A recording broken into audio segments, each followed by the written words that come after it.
کس کو کہتے ہیں فلاں بڑا عبادت گزار ہے؟ کس کے لیے یہ استعمال کرتے ہیں ہم؟ جو بہت نماز پڑھتا ہو. بس اپنے بارے میں سوچئے، کیا میں عبادت گزار ہوں؟ اگر ہوں تو پھر اندر کی کیفیت کیا ہے، کہاں کھڑی ہے؟ جب اس کی عظمت کو پایا ہی نہیں، اپنی کمزوری کا احساس ہی نہیں، پھر عبادت کاہے کی عبادت ہے؟ اپنے آپ سے پوچھئے اور بالکل سچ بولیے کہ اپنی کمی، اپنی کمزوری، اپنی کوتاہی، اپنے چھوٹا ہونے کا احساس، پست کرنا، کیونکہ عبادت کی تو اصل معنی ہی پست کرنا ہے نا.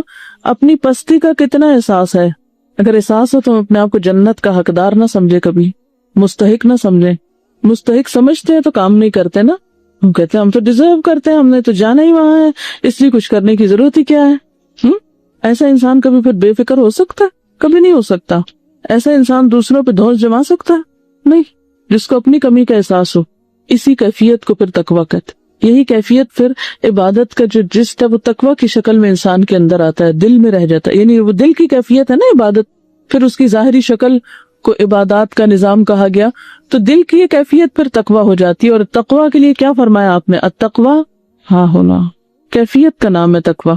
تقویٰ کچھ ظاہری مظاہر کا نام نہیں، کچھ ظاہری دکھاوے کے، کچھ خاص قسم کے ایکشنز یا کچھ مظاہر، یہ نہیں ہے تقویٰ. ہم متقی انسان کس کو سمجھتے ہیں؟ متقی کی تصویر ہمارے ذہن میں کیا ہے؟ پھر مسٹیریس سا شخص جو کم بولتا ہو، کم کھاتا ہو، کم سوتا ہو، صرف ظاہری طور پر اللہ اللہ کرتا نظر آتا ہو. وہ دنیا میں چلتا پھرتا، دنیا کے کام کرتا ہوا نہیں دکھائی دیتا. جو کام کر کر کے تھکے وہ نہیں متقی نظر آتا. تو عبادت کا مقصد کیا ہے؟ قرآن میں کیا بتایا گیا؟ سورۃ البقرہ میں آپ پڑھ چکے ہیں، یا ایھا الناس اعبدوا ربکم الذی خلقکم والذین من قبلکم لعلکم. اندر کی کیفیت بدل جائے، اندر کا تجربہ فرق ہو جائے. یہ کل قیامت کے دن تو جا کے کھلے گا ہی. آج ہی کھول کے ذرا دیکھ لیں کہ اندر کی کیفیت کتنی بدلی ہوئی ہے. یہ کون جج کر سکتا ہے؟ اندر کی کیفیات کو کون جج کر سکتا ہے؟ یا خود یا پھر ہمارا رب. دنیا میں آپ اپنے آپ کا خود فیصلہ کر سکتے ہیں، قیامت کے دن ہی اللہ تعالیٰ کر دیں گے آپ کے لیے. اس کے فیصلے سے پہلے آپ خود بھی ایک فیصلہ کر سکتے ہیں. اس میں بھی ہم اپنے آپ کو بہت سی تعویلیں اور بہت سی جسٹیفیکیشن دے کے مطمئن کر لیتے ہیں. جھوٹ بولتے ہیں نا اپنے آپ سے سچے نہیں ہیں، فیتھفل نہیں اپنے آپ سے. یہ بھی اسی وقت ہوگا جب اللہ کی عظمت سامنے آئے گی، پھر خود کو چھوٹا کر سکیں گے، پھر اپنے کو کٹ ٹو سائز کریں گے. اچھا، بعض لوگ ان کیفیات کو لانے کے لیے کیا کرتے؟ کمرہ اندھیرا کر دیں گے، 1000 دفعہ اللہ اللہ کریں گے بیٹھ کے، کوئی خاص قسم کے سوچیں گے، لطیفوں کی جو باتیں کرتے ہیں کہ اندر یہ کھانا ہے، وہ ہے، ادھر سے ادھر تصور میں لاؤ، رنگ روشنیاں دیکھیں گے. ان کیفیات کا نام وہ کیا سمجھتے ہیں کہ شاید اس طرح کسی خارجی طریقے سے تقویٰ اندر لایا جاتا ہے، جبکہ وہ باہر سے اندر نہیں آتا، اندر سے باہر جاتا ہے. اور پھر یہ صرف زبانی بھی نہیں، ان چیزوں کو محسوس کرنا، اس کا ایکسپیرینس کرنا. کوئی کشف و کرامات کے انتظار میں نہیں رہنا، وہ کرامتیں خود انسان کے اپنے اندر ہونے لگتی ہیں. اور یہاں تک کہ ان تعبد اللہ کأنک تراہ، یہ کیفیت انسان کو پھر نصیب ہوتی ہے کہ اللہ کی عبادت ایسے کرو گویا کہ تم اس کو دیکھ رہے ہیں. آرٹیفیشل نہیں ہے کہ ہر وقت آپ اس کو پکڑ جکڑ کے اپنے اوپر طاری کریں، لیکن اٹھتے بیٹھتے چلتے پھرتے آپ زیادہ دیر غافل نہیں رہ سکتے. یعنی یہ آپ کی اصل ہو جاتی ہے اور باقی کیفیات ٹیمپریری ہوتی. دیکھیے 2 طریقے ہوتے ہیں زندگی بسر کرنے کے. ایک ہے کبھی کبھار اتفاق سے اللہ کو یاد کر لینا، یا اس کی یاد میں آنسو بہا لینا، یا اس کا ذکر کر لینا، یا اس کیفیت کو محسوس کرنا کبھی کبھار. اور عام حالت کیا؟ غفلت کی حالت. اور ایک کیا ہے؟ عام حالت کیا ہے؟ اس کی یاد کی، اس کے احساس کی، اس کے شکر کی، اس کے ساتھ دل ہی دل میں. ابھی آپ نے پڑھا تھا دعا کیسے مانگتے ہیں، دل ہی دل میں اس کو پکارتے، چپکے چپکے اس سے باتیں کرتے. یعنی دعا صرف لپ سروس تو نہیں ہے، وہ ساری کیفیات کا نام ہے جو آپ نے ابھی قرآن میں خود پڑھی. آپ لوگوں کے بیچ میں بیٹھے ہیں، وہ کوئی آپ چیز دیکھ رہے ہیں، وہ کوئی نعمت آپ کو یاد ہے. ہمارے خیالات عام طور پر کیا ہوتے ہیں؟ اگر ہماری مثبت سوچ ہے تو جو ہمیں ملا ہوتا ہے اس کے بارے میں ہم سوچتے ہیں، منفی سوچ ہے تو جو ہمارے پاس نہیں اس کے بارے میں سوچ رہے ہوتے ہیں. تو جس انسان کی سوچ مثبت ہو جاتی ہے پھر جو ملا ہے اس پر شکر گزار ہوتا ہے، اللہ تعالیٰ اس کو اور زیادہ دیتا چلا جاتا ہے. اور جو منفی سوچ رکھنے والا ہوتا ہے وہ غم اور تکلیف میں نقد سزا اس کو یہی ملتی ہے. اصل بات یہ ہے کہ اللہ تعالیٰ کو قریب محسوس کرنے لگے کہ وہ قریب ہے، دعا مانگتے ہوئے بھی قریب ہے، سنتا ہے، قریب مجیب ہے. کوئی بھی کام کر رہے ہو، پھر لوگوں کو دکھانے کا شوق نہیں رہتا. کیوں نہیں شوق رہتا؟ وہ قریب ہے، وہ لوگوں سے زیادہ قریب ہے. ان صلاتی و نسکی و محیای و مماتی للہ رب العالمین. خود بخود پھر یہ کیفیت آنے لگتی ہے کیونکہ وہ قریب محسوس ہوتا ہے. اللہم اغفر لی، یا اللہ مجھے معاف کر دے. جی سجدے کی دعاؤں میں سے ہے اللہم اغفر لی. پہلے اللہ کی تسبیح بیان کر لیں. ایک بدو آیا تھا نا، تو اس نے آپ صلی اللہ علیہ وسلم سے دعا پوچھی تو آپ نے اللہ تعالیٰ کی حمد و ثنا بتائیں کر یہ تو اللہ کے لیے میرے لیے کیا ہے. تو آپ نے اس کو پھر اللہم اغفر لی یعنی بخشش کی دعا سکھائی. تو آپ نے بھی وہی سوال کیا کہ اس وقت پھر کریں کیا؟ سبحان اللہ کر کے تسبیح کر کے اس کے بعد کیا ہے؟ یہ دو کیفیات ہوتی ہے نا، یا اللہ کی عظمت کا احساس غالب ہوگا تو اس وقت کیا پڑھتے جائیں گے، یا اپنی غلطی کا احساس غالب ہوگا تو پھر کیا پڑھیں گے؟ اللہم اغفر لی. مسنون دعا ہے سجدے کی، سبحانک اللہم و بحمدک اللہم اغفر لی. ٹھیک ہے، اللہم اغفر لی اگر تکرار سے پڑھتے چلے جائیں. اصل میں پھر بات ہے کہ کیفیت کیا ہے آپ کے اوپر. دیکھیے ہمارے سامنے تو نبی صلی اللہ علیہ وسلم کی سنت ہے اصل چیز. آپ نے کبھی ایسی نماز نہیں پڑھائی کہ پیچھے والوں کے لیے مشکل ہو جائے. آپ اپنی تنہائی کی نماز ضرور ایسے پڑھتے تھے کہ ساری رات ایک ہی آیت پڑھتے رہے، لیکن لوگوں کو اس مشکل میں نہیں ڈالا. یہ جو ہماری کیفیات ہے یہ تنہائی کی ہونی چاہیے. اس کا یہ مطلب نہیں کہ ہر دم آپ یہ کریں گے، اس کا مطلب ہے کہ ان چیزوں کو آپ ایکسپیرینس کریں. ٹھیک ہے نا، یہ جب ہوگا جب اپنی غلطی مانیں گے. ہم ذرا سوچیے آج صبح سے میں نے اب تک کیا غلطی کی، سوچیے. کوئی یاد کریں، دیکھیں ہمیں یاد کرنے کو نہیں ملے گی کوئی. ہم اتنے نیک ہیں، یاد کر کے لکھیں ذرا کوئی کیا کیا. کوئی یاد آئی؟ نہیں آ رہی نا. دیکھیں نماز تو اصل میں ہے بھی اس لیے کہ ایک نماز کے بعد دوسری نماز کے بیچ میں جو غلطی ہو جائے اس کو ماننے کے لیے جانا، کنفیشن کے لیے جانا. یہ میں کر آیا ہوں، اللہ تعالیٰ اب بتائیں کیا کروں. تو جب تک احساس ندامت نہیں ہوگا عبادت کی لذت نہیں آئے گی. اصل میں یہ اعلیٰ کیفیات کا نام ہے، اور انسان ہر وقت اعلیٰ کیفیات میں نہیں ہوتا، لیکن زندگی اس طرح نہ گزر جائے کہ کبھی یہ کیفیت آئی نہ اور اس کے بغیر ہی مر جائے. یہ نہیں ہونا چاہیے.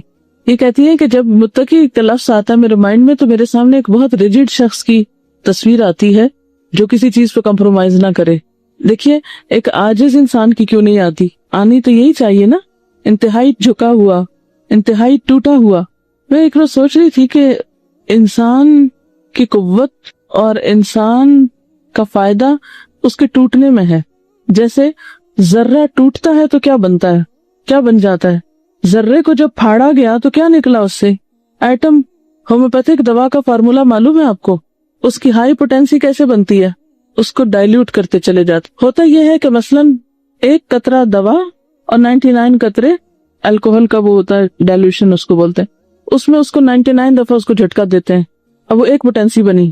اب کیا کرتے ہیں، اس بوٹل میں سے ایک قطرہ لیتے ہیں اور پھر 99 قطرے الکوہل کے، پھر اس کو جھٹکا دیتے ہیں، پھر اس میں سے ایک پوٹینسی اور بن گئی. پھر اس میں سے ایک قطرہ لیتے ہیں اور پھر جھٹکے دے کے پھر یعنی کہ 3 دفعہ اگر آپ وہ بدل کے آپ کریں گے تو کیا ہوگا؟ 3 نمبر کی دوا بنے گی. 200 دفعہ کریں گے تو 200 نمبر کی بنے گی. 1000 دفعہ ڈائلیوٹ کریں گے اس کو تو 1000 اور اسی طرح لاکھ تک جاتا ہے. جتنا زیادہ اس کا وہ چھوٹا ہوتا جاتا ہے نا اس کی اصل کوانٹٹی، اتنی ہی اس کی پوٹینشیل طاقت بڑھ جاتی، اتنا ہی افیکٹو ہو جاتا ہے.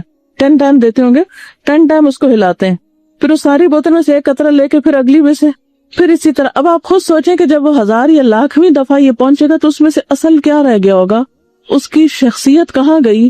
نہ رنگ رہا نہ ذائقہ رہا. مٹا دے اپنی ہستی کو اگر تو مرتبہ چاہے. تو یہ ہستی مٹانی ہے کہاں جا کر؟ اللہ کے سامنے. یہی خضوع اور تذلل ہے، یہی عبادت ہے. لیکن کہتے ہیں نا ان الصلاۃ تنہی عن الفحشاء والمنکر، سمپل سا فارمولا ہے. نماز انسان کو روکتی ہے کس سے؟ فحاشی سے، برائی سے. کب روکتی ہے؟ جب انسان کیا کرتا ہے؟ احساس ندامت، اپنی غلطی کا اعتراف کرتا ہے. جو غلطی مانتا نہیں وہ عبادت کا حق ادا کرتا ہی نہیں. جو خود کو چھوٹا سمجھتا نہیں اس کے اندر ابدیت کی کیفیت آتی ہی نہیں، وہ اس لطف کو پا سکتا ہی نہیں. جب ہم سے غلطی ہوتی تو ہم کیا کرتے ہیں؟ اس کا موجب، اس کا ذمہ دار کس کو سمجھتے ہیں؟ اپنے کو تو کہیں بھی نہیں رکھتے وہاں. یہ ہو سکتا ہے کہ کسی کا شیئر اس غلطی میں 90 ہو اور کسی کا 10% ہو، 90% 10%. یعنی ضروری کہتے ہیں نا تالی 2 ہاتھ سے بجتی ہے، تو ایک تو یوں بجتی ہے نا اور ایک یوں بجتی ہے. تو اب جب یوں بجتی ہے تالی تو پھر اس ہاتھ کا شیئر زیادہ ہوتا ہے اور اس کا کم ہوتا ہے، مگر یہ ہوگا کہ کسی کی زیادہ اور کسی کی کم، ہو سکتا ہے آپ کی بہت کم ہو اور دوسرے کی زیادہ ہو، لیکن ٹوٹلی دوسرے پر ڈال دینا یہی اصل خطا ہے۔ تو میں نے آپ سے پوچھا تھا کہ آپ نے کوئی غلطی لکھی اپنی؟ نہیں نا یاد آتی غلطیاں، سچ بولے نا، نہیں آتی، یا تو پھر حافظہ کمزور ہے۔ واقعی یہاں تک آ کے غلطی نہیں ہوئی، کسی کو پوچھ نہیں کیا، کسی کو تکلیف نہیں دی، یہی تو اصل بات ہے۔ کوئی بتائے کیا غلطی ہوئی؟ آپ بے فائدہ بات کی اور تنگ کیا دوسرے، کہتے جوتا اپنی جگہ نہیں رکھا۔ اچھا ایک اور بات یہ کہ صرف غلطی نہیں، کوتاہی بھی، بعض اوقات ہم غلطی نہیں کرتے لیکن کیا کرتے ہیں؟ کوتاہی۔ کوتاہی کا کیا مطلب کرتے ہیں؟ کوتاہی کا مطلب کیا ہوتا ہے؟ کسی کو اس کا حق پورا نہ دینا۔ مثلا ہم نے نماز پڑھی ہے صبح، لیکن کوتاہی کیا کی؟ یاد کریں، سبق سنایا ہے، کوتاہی کیا کی؟ سنتے وقت اٹینٹو پورے نہ رہے مثلا۔ تو ہم تو اگر غلطیوں سے نہیں تو کوتاہیوں سے تو بھرے ہوئے ہیں۔ تو جو شخص اپنی کوتاہی کا اعتراف نہ کرے وہ پھر آگے نہیں بڑھ سکتا۔ ہم اپنے آپ کو جھوٹی تسلیاں دیتے ہیں، خیر ہے اللہ مالک ہو جائے گا، پھر کیا ہوا؟ کچھ جملے ہم نے رٹ رکھے ہیں، وہی موقع بے موقع سمجھے نہ سمجھے دہراتے رہتے ہیں۔ نحمده ونصلي على رسوله الكريم اما بعد فاعوذ بالله من الشيطان الرجيم بسم الله الرحمن الرحيم رب اشرح لي صدري ويسر لي امري واحلل عقدة من لساني يفقهوا قولي۔ السلام علیکم ورحمۃ اللہ وبرکاتہ۔ کہ اللہ سبحانہ وتعالیٰ کی تسبیح کرنے کا کیا فائدہ ہے، اس بارے میں ایک حدیث آتی ہے۔ ابو ذر رضی اللہ عنہ نے عرض کیا، یا رسول اللہ صلی اللہ علیہ وسلم، میرے ماں باپ آپ پر قربان، اللہ عز و جل کو کون سا کلام زیادہ پسند ہے؟ آپ نے فرمایا جو اللہ تعالیٰ نے اپنے فرشتوں کے لیے پسند کر رکھا ہے، سبحان ربی و بحمدہ، سبحان ربی و بحمدہ۔ حقیقت یہ ہے کہ ساری مخلوق اللہ تعالیٰ کی تسبیح بیان کر رہی ہے۔ قرآن مجید میں آتا ہے تسبح له السماوات السبع والارض ومن فیہن وان من شیء الا یسبح بحمدہ ولکن لا تفقہون تسبیحہم انہ کان حلیما غفورا۔ ساتواں آسمان اور زمین اور جو کچھ ان میں ہے سب اس کی تسبیح کر رہے ہیں، بلکہ کوئی بھی چیز ایسی نہیں جو اس کی حمد کے ساتھ اس کی تسبیح نہ کر رہی ہو، لیکن تم ان کی تسبیح کو سمجھتے نہیں کیونکہ ہر ایک کا اپنا اپنا انداز ہے۔ وہ بڑا بردبار اور معاف فرمانے والا ہے۔ سورۃ النور میں بھی اللہ سبحانہ وتعالیٰ فرماتے ہیں الم تر ان اللہ یسبح له من فی السماوات والارض والطیر صافات کل قد علم صلاتہ وتسبیحہ واللہ علیم بما یفعلون۔ کیا تم دیکھتے نہیں کہ آسمانوں اور زمین میں جو کچھ ہے اور فضا میں پر پھیلائے ہوئے پرندے سبھی کے سب یہ اللہ کی تسبیح کر رہے ہیں۔ ہر مخلوق کو اپنی نماز اور تسبیح کا طریقہ معلوم ہے اور اللہ اسے خوب جاننے والا ہے جو وہ کرتے ہیں۔ بہت ہی خوبصورت آیت ہے جس سے یہ پتہ چلتا ہے کہ نمبر ایک، ساری مخلوق تسبیح کر رہی ہے، سب اللہ کے ذکر میں مشغول ہیں، ایک ذرے سے لے کر بڑے بڑے ستارے اور سیارے۔ اور پھر خصوصاً پرندوں کی بات کی گئی، یعنی زمین اور آسمان کی مخلوق تو کر ہی رہی ہے تسبیح، لیکن ان دونوں کے درمیان جو پرندے اڑتے ہوئے نظر آ رہے ہیں اور بعض اوقات صفوں کی شکل میں، یعنی صف باندھے ہوئے یا پر پھیلاتے ہوئے اور سکیڑتے ہوئے یا اڑتے ہوئے، سب مل کر یا اکیلے اکیلے، یہ سب اللہ سبحانہ تعالیٰ کی پاکی بیان کرتے ہیں۔ ویسے بھی آپ نے دیکھا ہوگا کہ صبح اور شام کے اوقات میں بڑے بڑے درختوں پر بیٹھے ہوئے ہزاروں کی تعداد میں پرندے یک زبان ہو کر اللہ سبحانہ وتعالیٰ کی تسبیح کر رہے ہوتے ہیں، ذکر کر رہے ہوتے ہیں، فرمایا یہ سب اللہ کی تسبیح کرتے ہیں۔ تیسری بات یہ فرمائی گئی کہ ہر مخلوق کو اپنی نماز اور تسبیح کا طریقہ معلوم ہے۔ کس قدر دلچسپ اور خوبصورت بات ہے کہ پرندہ ہو یا چیونٹی ہو یا کوئی بڑے سے بڑا جانور ہو یا ستارہ اور سیارہ ہو، ہر ایک کو تسبیح بھی معلوم ہے، یعنی اللہ کا ذکر کیسے کرنا ہے، اور یہ بھی معلوم ہے کہ اس کا کام کیا ہے، وہ کیوں پیدا کیا گیا ہے، یعنی اس کو اپنے مقصد زندگی کا بھی معلوم ہے، اور پھر اللہ تعالیٰ کی عبادت اور اطاعت کے طریقے کیا ہیں، اس کے لیے کون سی راہیں مقرر کر دی گئی ہیں، یہ بھی اس کو خوب معلوم ہے۔ تو اس میں حیرت کی بات یہ ہے کہ اگر ساری مخلوق یہ جانتی ہے تو پھر انسان کا انجان بننا اس کے لیے کس قدر خطرناک ہے۔ اللہ تعالیٰ نے سب کچھ انسان کے لیے پیدا کیا اور وہ ساری چیزیں انسان کی خدمت میں خوب لگی ہوئی ہیں، لیکن انسان کو جس کے لیے پیدا کیا گیا، انسان اس مقصد کو بھول گیا اور اپنے رب سے غافل ہو گیا. تو اس لیے اگر ہم تسبیح نہیں کریں گے تو ہم ساری کائنات سے الگ ہو جائیں گے. وہ سب تو اللہ کے وفادار، فرما بردار، تسبیح گزار، اور ہم اللہ سے غافل. یہ دل کیسے گوارا کر سکتا ہے؟ اس لیے زیادہ سے زیادہ اللہ سبحانہ و تعالیٰ کی تسبیح کرنی چاہیے. ایک حدیث سے یہ بھی پتہ چلتا ہے کہ چیونٹیاں بھی اللہ کی تسبیح کرتی ہیں. جب ایک موقع پر کسی نے چیونٹیوں کو جلا دیا تو اللہ سبحانہ و تعالیٰ نے ان سے یہی کہا کہ تم نے گروہوں میں سے ایک ایسے گروہ کو جلا دیا جو اللہ کی تسبیح بیان کرتا ہے، اور ویسے بھی آگ کا عذاب اللہ کے سوا کسی اور کو دینے کا حق نہیں. پھر اسی طرح جو کھانا ہم کھاتے وہ بھی اللہ کی تسبیح کرتا ہے. عبداللہ بن مسعود رضی اللہ عنہما بیان کرتے ہیں کہ ہم آپ صلی اللہ علیہ وسلم کے زمانے میں کھاتے وقت کھانے کی تسبیح سنتے تھے، یعنی نبی صلی اللہ علیہ وسلم سنوا سکتے تھے کہ کس طرح کھانا تسبیح کر رہا ہے. پھر اسی طرح فرشتے بھی اللہ تعالیٰ کی تسبیح کرتے ہیں، جس کا وہ اقرار خود کر رہے تھے کہ وَنَحْنُ نُسَبِّحُ بِحَمْدِكَ وَنُقَدِّسُ لَكَ، کہ ہم تیری حمد کے ساتھ تیری تسبیح کرتے ہیں اور تیری پاکی بیان کرتے ہیں. قرآن مجید میں سورۃ الشورى میں بھی آتا ہے وَالْمَلَائِكَةُ يُسَبِّحُونَ بِحَمْدِ رَبِّهِمْ، اور فرشتے اپنے رب کی حمد کے ساتھ اس کی تسبیح کرتے ہیں، یعنی تعریف بھی کرتے ہیں، تسبیح بھی کرتے ہیں. تسبیح کا مطلب ہوتا ہے اللہ تعالیٰ کو ہر عیب اور نقص سے پاک قرار دینا، اور حمد ہوتا ہے اللہ تعالیٰ کی تعریف بیان کرنا، یعنی اس کی خوبیوں پر اور اس کے کمالات پر اس کی تعریف کرنا. پھر اسی طرح وہ فرشتے جو عرش کو اٹھائے ہوئے ہیں وہ بھی اللہ تعالیٰ کی تسبیح کرتے رہتے ہیں. الذین یحملون العرش ومن حولہ یسبحون بحمد ربہم، جو فرشتے عرش اٹھائے ہوئے ہیں اور جو اس کے ارد گرد ہیں سب اپنے پروردگار کی حمد کے ساتھ اس کی تسبیح کرتے ہیں. ایک اور جگہ پر آتا ہے وَتَرَى الْمَلَائِكَةَ حَافِّينَ مِنْ حَوْلِ الْعَرْشِ يُسَبِّحُونَ بِحَمْدِ رَبِّهِمْ. نیز اس دن آپ دیکھیں گے، یعنی قیامت کے دن، کہ فرشتے عرش کے گرد حلقہ باندھے اپنے پروردگار کی تعریف کے ساتھ تسبیح کر رہے ہیں. پھر اسی طرح بعض مواقع پر جب وحی نازل ہوئی تو نزول وحی کے وقت حاملین عرش سے لے کر تمام انسانوں کے فرشتوں نے تسبیح کی، یعنی انسان کی ہدایت کے لیے اتنی بہترین کتاب اتاری جا رہی تھی. اور تسبیح فرشتوں کی خوراک بھی ہے، یعنی جیسے ہم انسان کھانا پینا کرتے ہیں اسی طرح فرشتوں کو کسی مادی چیز کے کھانے کی ضرورت نہیں ہوتی، وہ ان کی تسبیح جو ہے وہی خوراک ہے. اس بارے میں حضرت عائشہ کہتی ہیں کہ میں نے نبی صلی اللہ علیہ وسلم سے پوچھا کہ دجال کے زمانے میں ایمان والوں کا کھانا کیا ہوگا، یعنی اتنا فتنے کا دور ہوگا اور ہر شخص چھپ جائے گا اور چاہے گا کہ وہ اس فتنے سے بچ جائے، تو پھر وہ کیا کھائے گا؟ آپ نے فرمایا جو فرشتوں کا ہے، یعنی تسبیح، تکبیر، تحمید، تحلیل، یعنی اللہ تعالیٰ کی حمد و ثنا کرنا، اللہ کا ذکر کرنا. پر تسبیح کیوں نہ کی جائے؟ کیونکہ اللہ سبحانہ تعالیٰ نے قرآن مجید میں اپنے حبیب محمد صلی اللہ علیہ وسلم کو بارہا تسبیح بیان کرنے کا حکم دیا ہے. فرمایا فسبح بسم ربک العظیم، سو اپنے بہت عظمت والے رب کے نام کی تسبیح کیا کریں. پھر ہے سبح اسم ربک الاعلی، اپنے رب کے نام کی تسبیح کریں جو سب سے بلند ہے. پھر ہے فسبح بحمد ربک وکن من الساجدین، پس اپنے رب کی حمد کے ساتھ تسبیح کریں اور سجدہ کرنے والوں میں سے ہو جائیں.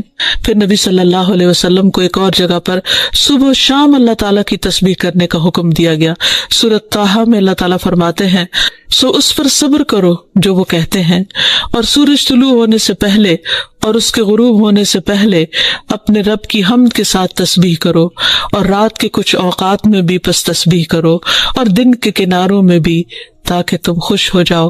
یعنی خوشی کا راز، اطمینان اور سکون کا راز اللہ تعالیٰ کی تسبیح کرنے میں ہے، جو ذکر کا ایک بہترین طریقہ ہے، اور یہ ایمان والوں کی علامت بھی ہے.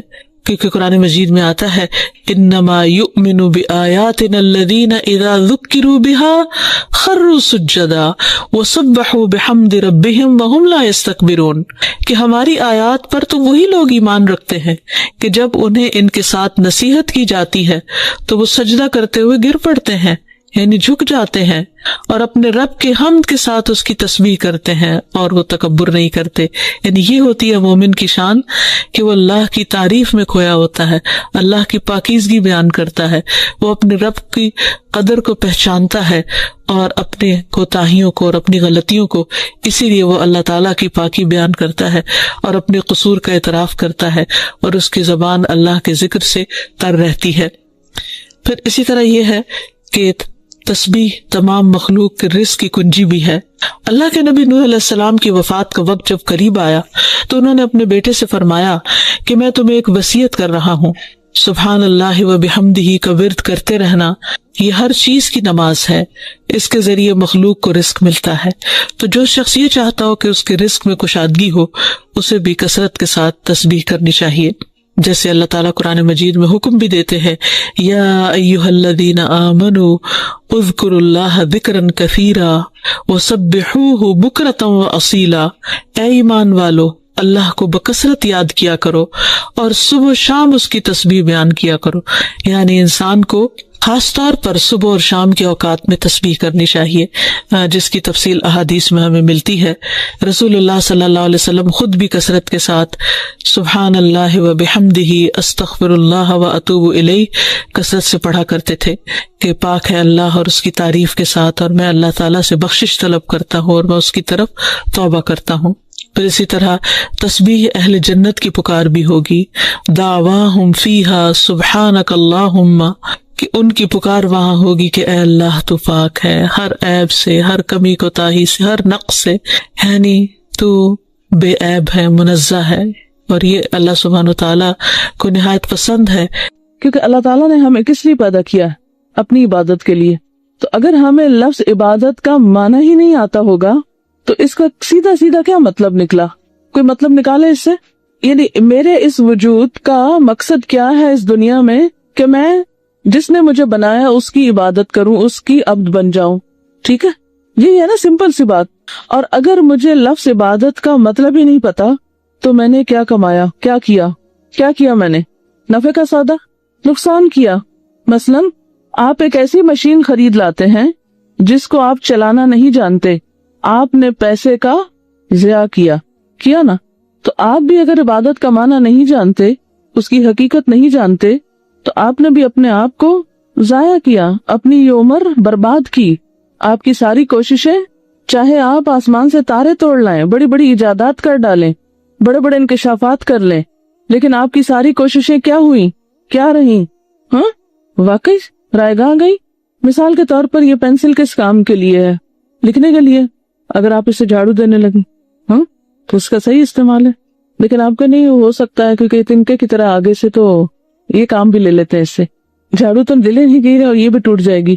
مثلاً آپ کو دیوار میں کیل ٹھوکنا ہے، آپ اٹھائیں اس گھڑی کو اور ٹھوکنے لگے، کیا ہوگا؟ یہ گھڑی اس کام کے لیے، اس سے یہ کام لینا کیا ہے؟ پھر بعض اوقات ہم اس طرح کام لیتے ہیں چیزوں سے، جو چیز جس کام کے لیے نہیں ہوتی اس سے وہ کام لے رہے ہوتے ہیں، ایسا کرتے ہیں. لیکن عام طور پر ہم کیا کرتے ہیں؟ پھر اس چیز کا نقصان کر دیتے ہیں. ہم بھی پیدا کیے تھے عبادت کے لیے، لیکن ہم معلوم نہیں کیا کر رہے ہیں. اپنے آپ سے پوچھئے، سوال لکھیے، کیا آپ اپنے وجود یا اپنی پیدائش یا اپنی تخلیق کا مقصد پورا کر رہے ہیں؟ مطمئن ہیں؟ اچھا یہ بتائیے کہ پیغمبروں کو اللہ نے کس لیے بھیجا تھا؟ سمپل الفاظ میں انسانوں کو ان کی زندگی کا مقصد بتانے کے لیے. پیغمبروں نے آ کے کیا کہا تھا؟ ہر پیغمبر نے آ کے ایک ہی سبق دیا، اور وہ کیا ہے؟ جی ہاں، اللہ کی عبادت کرو. پیغمبروں کے آنے کا یہ مقصد تھا نا. اللہ نے بندوں کو اپنی عبادت کے لیے پیدا کیا، پیغمبروں نے آ کر بندوں کو یہ سبق یاد کرایا، اسی کا احساس دلایا. اچھا یہ بتائیے کہ نبی صلی اللہ علیہ وسلم نے مکہ سے ہجرت کیوں کی تھی؟ ہجرت کا کیا معنی ہوتا ہے؟ گھر بار چھوڑ دینا. آپ نے اپنا گھر بار کیوں چھوڑا تھا؟ چلیے آپ تو اللہ کا پیغام پہنچانے کے لیے تھے، تو وہ جو باقی سارے گھر چھوڑ گئے تھے وہ کس لیے چھوڑے تھے؟ باقی سب نے گھر کیوں چھوڑا تھا؟ حضرت ابو بکر نے کیوں چھوڑا تھا؟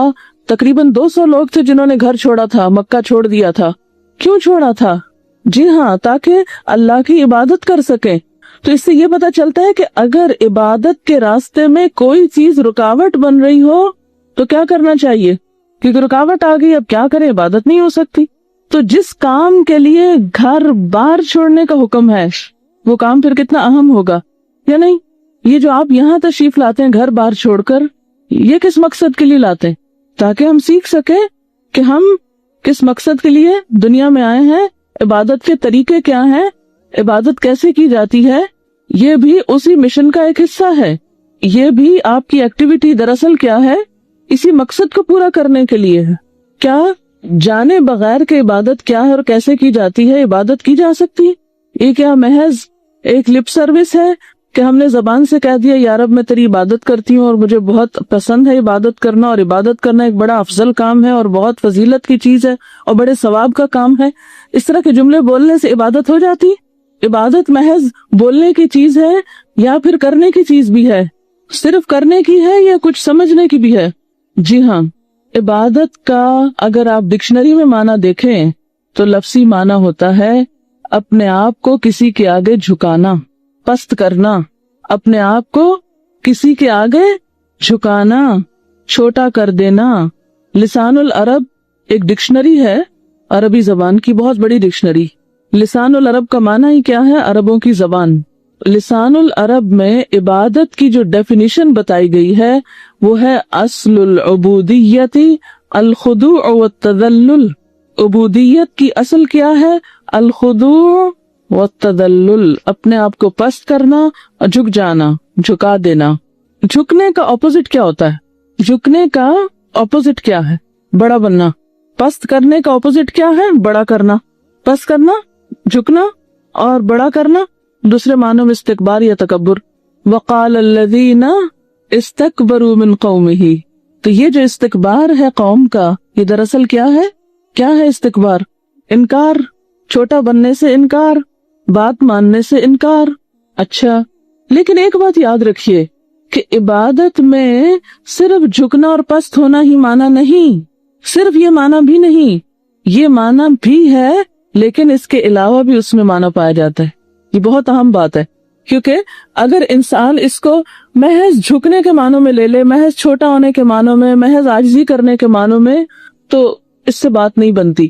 اس کے بارے میں حکم یہ ہے کہ جب عبادت کی نسبت اللہ کی طرف ہو، ایک ہے عبد کی نسبت بندے کی طرف، یعنی کسی انسان کا غلام ہونا، تو اس میں تو بس یہی دو معنی ہے کہ اس کے آگے عاجزی برتنا، اپنے آپ کو اس سے چھوٹا سمجھنا، کیونکہ جب تک کوئی اپنے آپ کو دوسرے سے چھوٹا نہیں سمجھتا وہ اس کا حکم مانتا ہے؟ نہیں مانتا۔ حکم مانا ہی کب جاتا ہے اور کہاں مانا جاتا ہے؟ جس کو انسان اپنے آپ سے بڑا سمجھتا ہے۔ مثلاً کسی بھی ادارے میں ایک پی این ہے فار ایگزامپل، اور ایک اس کا ہیڈ ہے۔ اب پی این ہیڈ کی بات مانے گا یا ہیڈ پی این کا حکم مانے گا؟ پی این مانے گا ہیڈ کی بات، نہ کہ ہیڈ مانے گا پی این کا حکم۔ کیوں؟ وائی؟ یہ ایک عام اصول ہے، یہ ٹھیک ہے یا نہیں ہے یہ الگ بات ہے، ایک عام رواج ہے زندگی۔ کس لیے؟ عام حالات میں بھی بچوں کو کیا کہا جاتا ہے کہ وہ کیا کریں؟ اپنے بڑوں کا کہا مانو۔ عام محاورہ ہے نا بڑوں کا کہا ماننے کا، ٹھیک ہے؟ تو جو اپنے آپ کو خود ہی بڑا سمجھے وہ کبھی دوسرے کی بات نہیں مانتے ہوتے۔ انکار اور نافرمانی میں اصل چیز تکبر ہی ہے اس کا سبب۔ تو بہرحال بات میں یہ کر رہی تھی کہ جب عبد کی نسبت کسی بندے کی طرف ہوتی ہے تو اس میں خضوع اور تذلل ہے، لیکن جب عبد کی نسبت اللہ تعالیٰ کی طرف ہو، یعنی عبادت اللہ کی، تو اس میں محبت کا مفہوم بھی شامل ہو جاتا ہے۔ شریعت میں عبادت کا معنی ایسی کیفیت جس میں انتہائی محبت کے ساتھ انتہائی خضوع اور خوف ہو۔ ابن کثیر نے یہ تعریف لکھی ہے۔ ابن کثیر کون ہے؟ مفسر قرآن ہے، قرآن کی تفسیر لکھی ہے انہوں نے، ٹھیک ہے؟ تو ابن کثیر کیا کہتے ہیں کہ عبادت اس کیفیت کا نام ہے جس میں انتہائی محبت کے ساتھ انتہائی خوف اور خضوع یعنی عاجزی پائی جاتی۔ ایک طرف انتہائی محبت ہے اور دوسری طرف انتہائی خوف ہے اور انتہائی عاجزی۔ اب ذرا فیل کریں اس کو، یہ کیسے ہوگا؟ دو کنٹراڈکشن، دو متضاد چیزیں دل کے اندر، ایک طرف انتہائی محبت اور ایک طرف انتہائی خوف، اور ان دو چیزوں کی وجہ سے انتہائی عاجزی۔ محبت انسان کو کیا بناتی؟ متکبر۔ ذرا سوچئے، جو کسی سے محبت کرتا ہے اس کا غلام بن جاتا ہے کہ نہیں؟ اس کی ہر بات ماننے لگتا ہے، ٹھیک ہے نا؟ اور جو کسی سے ڈرتا ہے وہ بھی کیا کرتا ہے؟ اس کی ہر بات ماننے لگتا ہے۔ تو اس سے پھر معنی اطاعت کا نکل آیا۔ عام طور پر جو معنی کیا جاتا ہے نا کہ عبادت کا معنی اطاعت ہے تو یہ اسی معنی میں کی جاتی ہے، یہ اس کا ڈرائیوڈ میننگ ہے، ڈائریکٹ میننگ نہیں ہے جس کو کہتے ہیں نا اس سے مراد یہ ہے۔ کیا سمجھ میں آئے؟ ابھی یہ جو میں بات کر رہی تھی نا کہ انتہائی محبت کے ساتھ انتہائی خوف، دو متضاد کیفیات، یہ بالکل بیلنس کر دیتی ہیں اس احساس کو۔ اور اگر یہ دو طرف نہ ہو، صرف یک طرفہ بات ہو تو وہ بات درست ہی نہیں رہتی۔ مثلاً اگر آپ کہیں کہ عبادت میں صرف انتہائی محبت ہے اور خوف نام کی چیز کوئی نہیں، تو کیا ہوگا؟ اعتدال ختم ہو جائے گا۔ اور اگر کہیں انتہائی خوف ہے اور محبت نام کی چیز نہیں، اور اگر ایک زیادہ اور دوسرا کم ہے تو بھی بات نہیں بنے گی۔ دونوں کو اپنے آخری حصے تک جانا ہے، محبت بھی اپنی انتہا تک جائے گی اور خوف بھی اپنے انتہا تک جائے گا، وہ پھر عدل کا مقام آ جائے گا، وہاں اصل عاجزی پیدا ہو جائے گی، وہ خوبصورت کیفیت جو مطلوب ہے وہ اسی وقت سامنے آئے گی، اور اس کے نتیجے میں اطاعت ہوگی، پھر اطاعت مشکل بھی نہیں ہوگی۔ اگر بات سمجھ نہ آئی ہو تو پوچھ سکتے ہیں۔ جس کا صرف خوف ہوتا ہے وہ اطاعت ایک مجبوری کی اطاعت ہوتی ہے، ٹھیک ہے نا؟ بندوں میں سے ہم کسی کی اطاعت بعض اوقات کس لیے کرتے ہیں؟ خوف کی وجہ سے، وہ مجبوری کی بات ہے، اب کیا کرے اور چارہ ہی کوئی نہیں۔ لیکن اللہ کی عبادت مجبوری کی اطاعت نہیں ہے اور نہ ہونی چاہیے۔ یہ جو آپ نماز پڑھ رہے ہیں محض خوف میں نہیں پڑھیں، محض مجبوری سے نہیں پڑھیں۔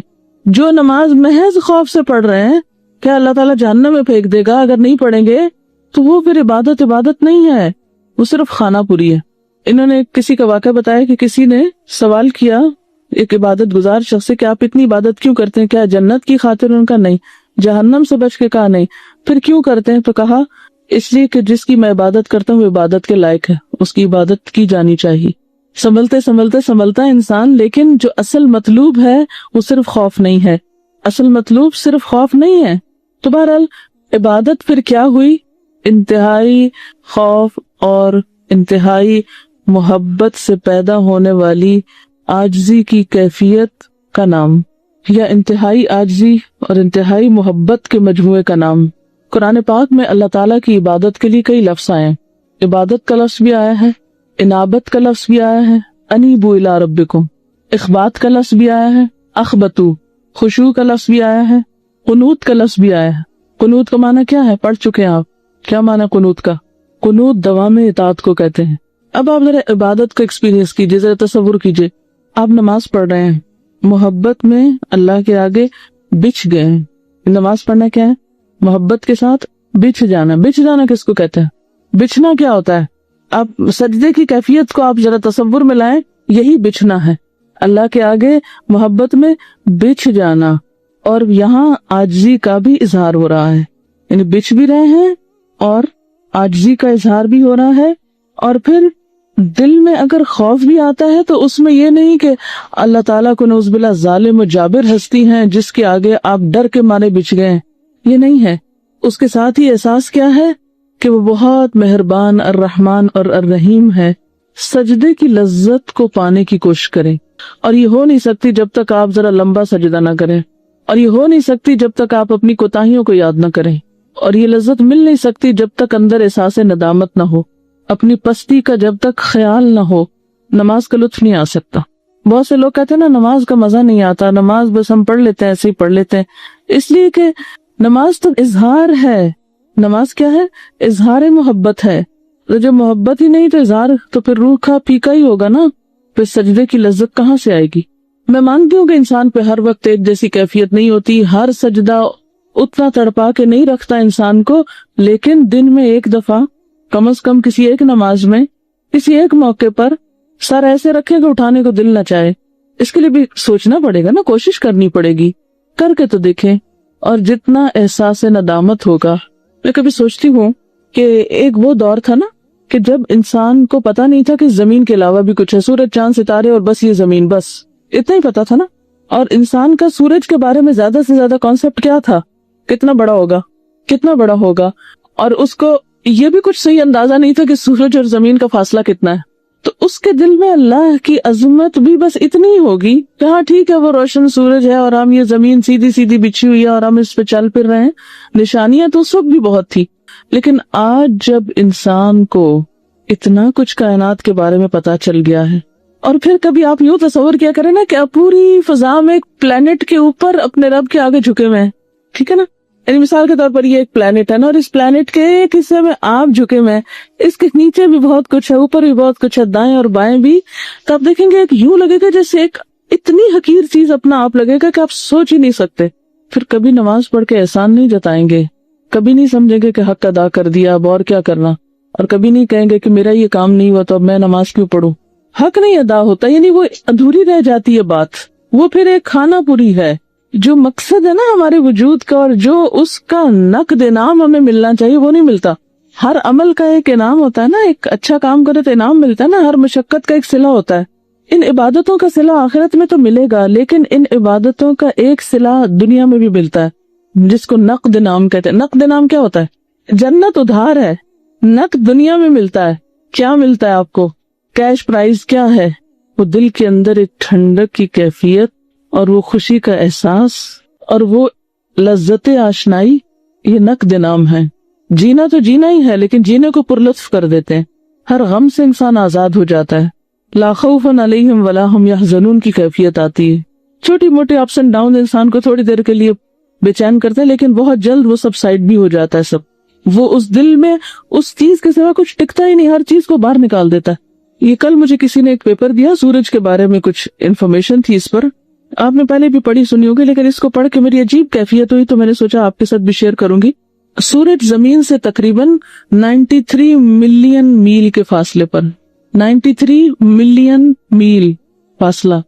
سولر سسٹم ہے نا، سورج کے گرد گھوم رہی ہے، تو ہماری زمین سے فاصلہ اس کا کتنا ہے؟ 93 ملین. جو قریب ترین پلانٹ ہے سورج کے، اس کا فاصلہ 25 ملین میل ہے. سب سے قریب کون ہے؟ سورج کے سب سے قریب پلانٹ کون سا ہے؟ جی مرکری. اس کا فاصلہ سورج سے کتنا ہے؟ اور پھر آپ دیکھیں کتنی ترتیب کے ساتھ گھوم بھی رہے اس کے ارد گرد. سب 25 ملین میل ہے. سورج زمین سے اتنا بڑا ہے کہ اگر یہ خالی ہوتا تو 1.3 ملین زمینیں اس کے اندر سما جاتی. یعنی اتنا بڑا ہے کہ اگر وہ خالی ہوتا تو آپ اتنے بالز جو ہے زمین کے، کتنے 1.3 ملین بالز اس کے اندر ڈال دیتے زمین کے، اس کا پیٹ بھرنے کے لیے. صرف ایک پلانٹ کے مقابلے میں زمین ہماری کیا ہے اور اس پر ہم کیا ہیں.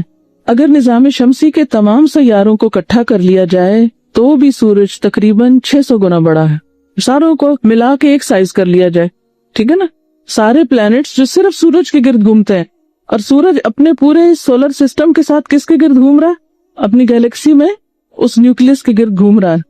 اور پھر یہ پوری گیلیکسی پھر الگ گھوم رہی ہے، اور ان گیلیکسیز کی تعداد بھی انگنت ہے. تو اگر سارے پلانٹس کو اکٹھا کر کے ایک پلانٹ بنایا جائے تو بھی سورج اس سے 600 گنا بڑا ہے. صرف زمین کی تو بات ہی چھوڑیں. سورج کی روشنی اور حرارت اس کے اندر گہرائی سے خارج ہوتی ہے. اتنی بڑی چیز مسلسل جل رہی ہے. ذرا یہ سوچیں، اتنی بڑی بھٹی، یہ جو ہمیں نظر نہیں آتا نا، سورج نظر نہیں آتا کچھ دیر کے لیے، ہمیں نظر نہیں آتا، ہم آرام کرتے ہیں، ہم سو جاتے ہیں، وہ نہیں سوتا، وہ پھر بھی جلتا رہتا ہے.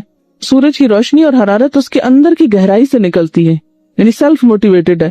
سورج میں جلنے کا عمل زمین پہ جلتی ہوئی آگ سے مختلف ہے. سورج کو آپ ایک بہت بڑا ہائیڈروجن بم کہہ سکتے ہیں. اگر یہ صرف ایک جلتی ہوئی آگ ہوتا تو بجھ چکا ہوتا. سورج کبھی آرام نہیں کرتا.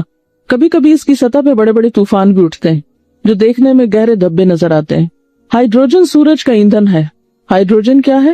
سورج کا فیول ہے، ایندھن ہے جس سے وہ جلتا ہے. سورج 1 سیکنڈ میں 4 ملین ٹن ہائیڈروجن استعمال کرتا ہے. آپ کا یہ بلب 100 واٹ کا، وہ اپنا 200 واٹ کا، 500 واٹ کا، تو سورج کتنے واٹ کا ہے؟ 1 سیکنڈ میں اس کو کتنی انرجی چاہیے، کتنی ہائیڈروجن چاہیے؟ 4 million ton. 4 million ton 1 second کے لیے چاہیے اس کو. لیکن اس کے باوجود بھی سورج کی چمک کے لیے 5 ملین سال کا ذخیرہ آلریڈی موجود ہے.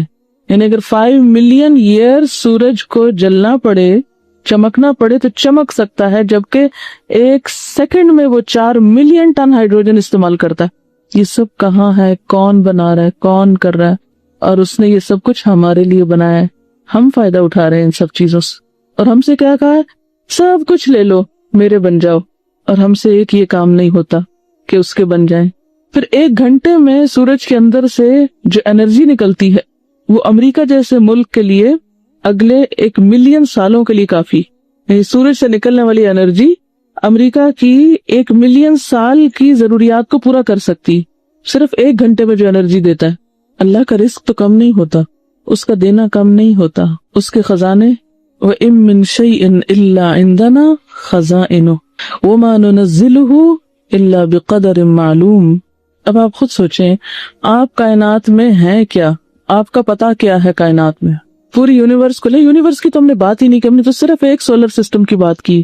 اس سولر سسٹم کا جو سینٹرل پوائنٹ سورج ہے وہ کتنی بڑی چیز ہے، وہ بھی اس فضا کے اندر ہے، ہم بھی اس فضا میں گھوم رہے ہیں.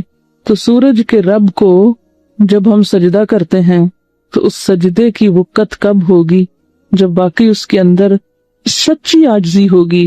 اور سچی عاجزی آتی ہے اپنی کوتاہیوں، کمیوں، گناہوں، کمزوریوں کو یاد کر کے. خود پسندی سے سچی عاجزی نہیں آتی.